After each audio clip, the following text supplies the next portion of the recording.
Esse é um vídeo um pouquinho diferente, são meia-noite e 25. Eu estava terminando de fazer uma leitura aqui e eu falei, preciso botar para fora o que o livro me trouxe de reflexão, porque senão vou perder ela.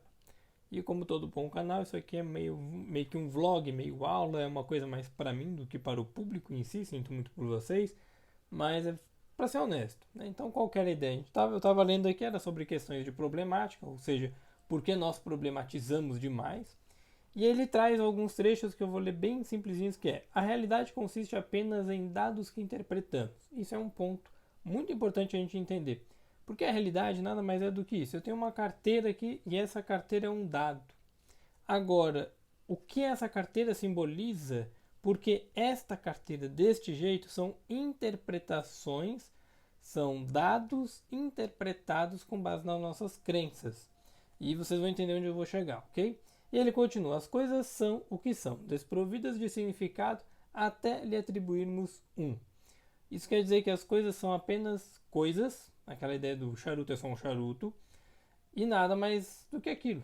O resto é sua confabulação.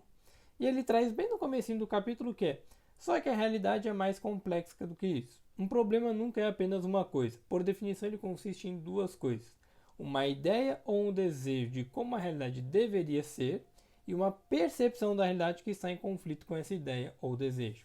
Vamos pegar esse primeiro tópico dele. A ideia ou desejo ou um desejo de como a realidade deveria ser, ou seja, a minha expectativa sobre aquele dado. E aí o segundo ponto é, além da expectativa, a interpretação, ou seja, a percepção que eu crio em conflito com aquilo ali. Porque se eu falo que essa carteira não deveria ser assim, ela deveria ser de outra maneira, eu crio um conflito, eu crio um problema. E isso é uma coisa muito comum quando a gente vai para terapia ou para processos de desenvolvimento pessoal, que é o meu ponto aqui com vocês, que é o seguinte: pessoas que vão para várias abordagens, fazem vários tipos de leitura, mas elas não têm pensamento crítico sobre aquilo ou não têm uma orientação adequada sobre o que estão trabalhando.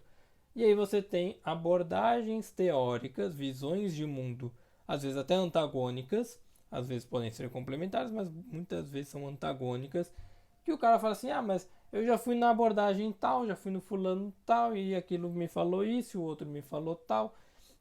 E ela começa a criar devaneios, conflitos que não são solucionáveis. E isso é um grande problema que a gente tem no desenvolvimento pessoal. É a mesma coisa que eu falo com alguns clientes quando a gente vai para a religiosidade. Não vou abordar aqui profundamente, mas se você vai na igreja X, a igreja Y vai falar de coisas diferentes, mesmo que elas venham da mesma linhagem. Mas se você vai no X, ele fala diferente do Y, que fala diferente do Z.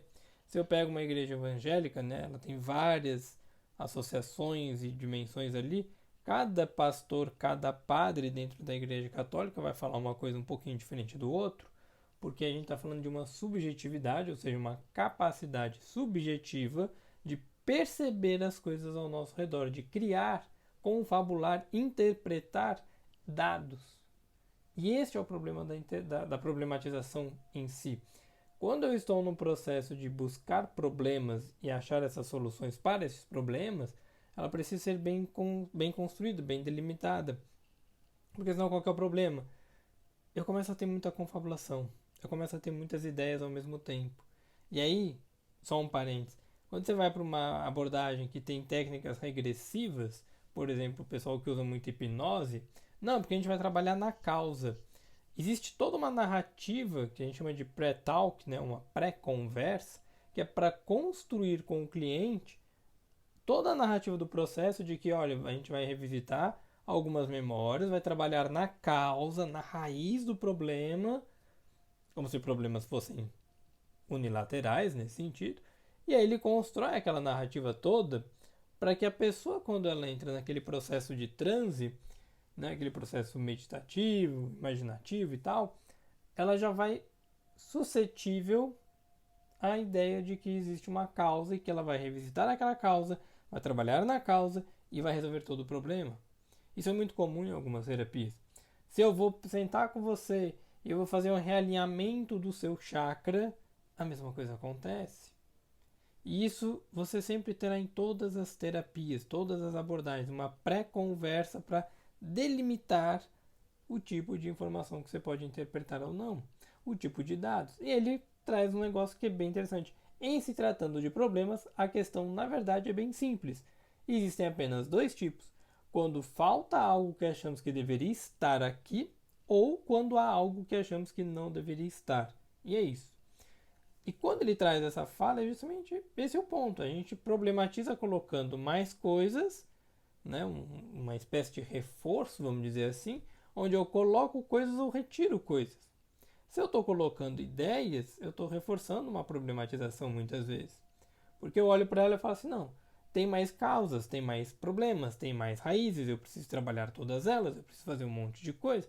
E aí ali eu fico num looping eterno, que aí é uma crítica que muita gente faz, principalmente gente mais leiga, de, não, porque o cara na terapia ficou 20 anos. Não é que ele está 20 anos na mesma demanda, mas muitas vezes ele está 20 anos circulando demandas similares porque ele não entendeu o processo de aprendizado dele. E isso é uma coisa que falta em alguns terapeutas, psicólogos ou não, que eu não vou entrar nesse mérito ainda, mas que é, para de olhar tanto o problema e começa a olhar o recurso que o teu cliente tem. Vocês que estão do lado de lá, do lado aí, perdão, para de olhar só o problema da sua vida e começa a olhar assim, o que eu já conquistei, o que eu já evoluí. Faz um levantamento dos recursos e aprendizados que você tem. Porque a partir do momento que você sai dessa, você muda esse pensar de sair do problema e começar a olhar para soluções, ou até mesmo para recursos, como eu coloquei aqui, a sua chavezinha ela vai virar um pouco mais. Porque agora você não precisa ficar problematizando em cima das coisas, você pode simplesmente aplicar soluções. É uma coisa que eu ensino muito para os meus clientes em alguns momentos, que é tenha um manual de terapia seu. Ele é um manual sobre você. Então, terminou a sessão, escreve o que você aprendeu naquela sessão e aplica. Ou, dependendo das circunstâncias, a gente faz um levantamento. Geralmente eu faço isso com uns 3, 4 meses de terapia ali, que é tudo o que você aprendeu com a terapia. E eu peço para os meus clientes escreverem isso.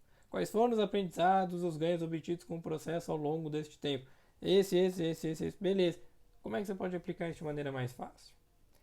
A mesma coisa quando a gente fala de estudo, a gente vai falar de trabalho de capa. Você terminou de ler um livro, o que você aprendeu? Escreve lá na capa. Geralmente no livro físico tem uma página mais em branco ali depois da capa e tal. Você consegue escrever ali. Ou, se você quiser digitalizar, põe no papel. É mais ou menos esse o caminho. Eu quis trazer isso para vocês entenderem que assim, o problema é que a gente cria muito problema, porque a gente tem muitas interpretações. A gente tem muitas interpretações porque às vezes a gente começa a seguir linhas teóricas muito divergentes. E aí essa tensão que existe entre uma percepção e uma expectativa, que é aquela frase lá do comecinho de só que a realidade é mais complexa do que isso, um problema nunca é apenas uma coisa, por definição, ele consiste em duas coisas, uma ideia, um desejo de como a realidade deveria ser, versus uma percepção da realidade que está em conflito com essa ideia inicial. Ou seja, existe essa tensão, ela é solucionada quando você tira os elementos acessórios e foca apenas nos dados, nas informações mais concretas, naquilo que é mais científico, mais palpável, mais pronto para você realmente poder trabalhar, mais prático, vamos dizer assim. E aí, quanto mais você facilita este processo de pensamento, melhor a sua vida se desenvolve, porque você sai daquela ideia de caramba, tem muitas coisas, não, começa a olhar os denominadores comuns, começa a olhar os recursos e como você vai aplicar cada um deles. E aí sim, você vai direcionando um problema de cada vez. Beleza?